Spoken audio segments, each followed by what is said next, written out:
اللهم صل على سيدنا محمد يا رب صل وسلم دائما أبدا على حبيبي. اسی لیے تو اللہ رب العزت نے ہن لباس لکم وانتم لباس لہن، ایک دوسرے کو ایک دوسرے کا لباس فرمایا. اور لباس کہنے میں اتنی باریکیاں ہیں. اللہ اکبر اللہ اکبر. جب بندہ لباس پہنتا ہے تو لباس آدمی کی زینت بن جاتی ہے. بیوی تمہاری زینت بن جائے، شوہر تمہاری زینت بن جائے.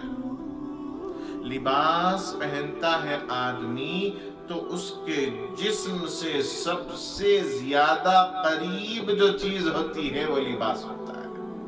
اندر کی بنیان کو بھی لباس ہی کہتے ہیں. جسم سے سب سے زیادہ قریب لباس ہوتا ہے. فرمایا شوہر کے لیے بیوی بھی سب سے زیادہ قریب ہو اور بیوی کے لیے شوہر بھی سب سے زیادہ قریب ہو.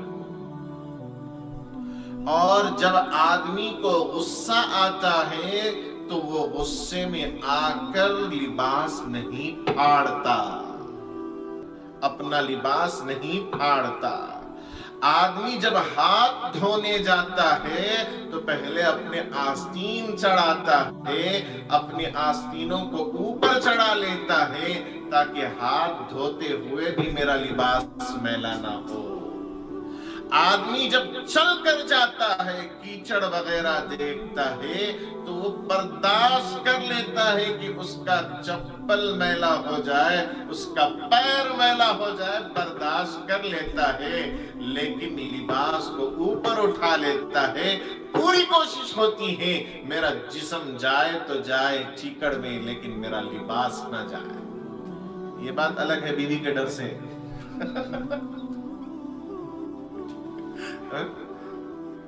پان کھاتے ہوئے، چائے پیتے ہوئے اگر ایک داغ یہاں پر پڑ گیا، مرد کی حالت پوچھنے کے لیے. نوجوان ماں سے ڈرتا ہے اور شادی شدہ لوگ بیوی سے ڈرتے ہیں، حالانکہ دھونے کا کیا بھی نہیں.